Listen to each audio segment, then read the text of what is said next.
হরে কৃষ্ণ সবাইকে, আশা করছি আপনারা সকলেই ভালো আছেন। তো এই ভিডিওটা হচ্ছে আমার অনেক দিন আগেকার একটা ভিডিও।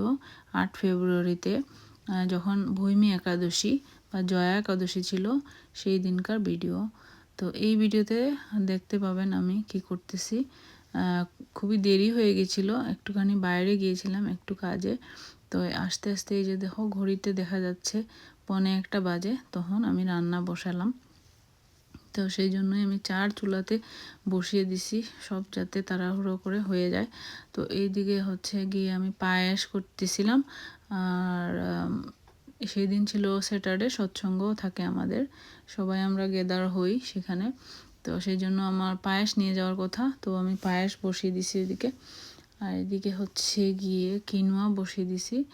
আর এখানে আমি দেখতে পাচ্ছ আমি কাঁচা কলা অনেকগুলা ছিল ঘরে, তো চিন্তা করলাম যে কাঁচা কলাগুলোই আজকে ইউজ করি একাদশীর দিনে। তো আমি এগুলো কাঁচা কলাগুলো আগেই কুটি কুটি করে কেটে এখানে হচ্ছে গিয়ে আমি সিদ্ধ করে নিয়েছিলাম একটু হলুদ আর লবণ দিয়ে।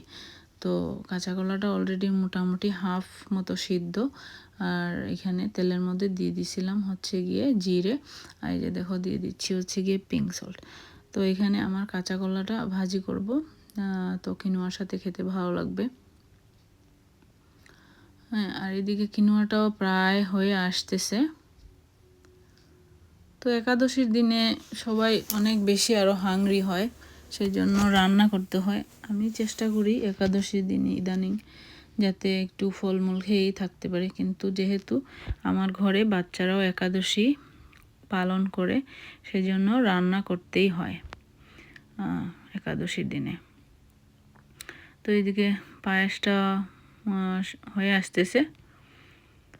তো একাদশীটা আসলে করা খুবই প্রয়োজন, কারণ একাদশীর দিনে অন্ন গ্রহণ করলে খুবই পাপ হয়। সেই জন্য একাদশীটা পালন করা প্রত্যেকের উচিত। তো আমি মোটামুটি অনেক বছর থেকে একাদশী পালন করতেছি, প্রায় 21 বছর ধরে একাদশী পালন করতেছি। বিয়ের পর থেকেই একাদশী করি। তো এই যে দেখো তো হয়ে যাচ্ছে আমার মোটামুটি রান্না বাড়া।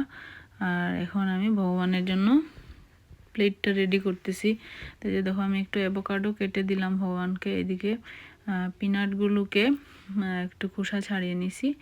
আর এখানে দিয়ে দিচ্ছি হচ্ছে গিয়ে এই যে সাবুদানা রান্না করছিলাম, সেটার ভিডিওটা আমার করা হয় নাই। আর এখানে পায়েস কিনোয়া।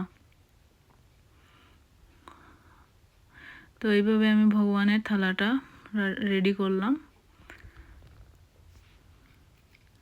খুব ভালো লাগতেছে দেখতে।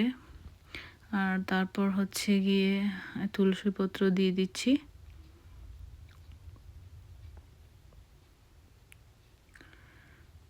তুলসী পত্র দিয়ে ভগবানের কাছে ভোগ লাগিয়ে তারপরে আমরা সবাই প্রসাদ পাবো।